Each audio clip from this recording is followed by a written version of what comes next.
मेरे पिंड मुरोधी धरती गी, मेरे पिंड मुरोधी धरती गी,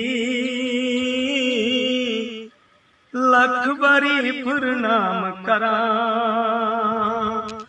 लख बारी प्रणाम करा।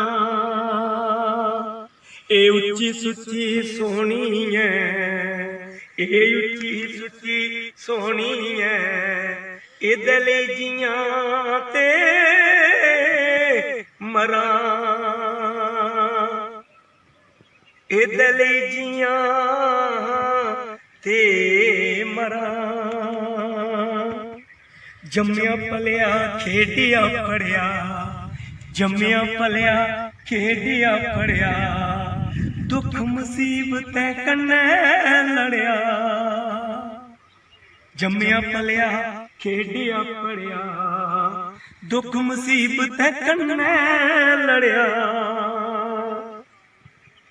वो करजा अपनी मापियां दा, सत जन्म भी कियां मुका, कियां मुका। मेरे पिंड मुरोधी धरती गी, लख बारी प्रणाम करा, लख बारी प्रणाम करा। जय डुग, जय मां डोगरी।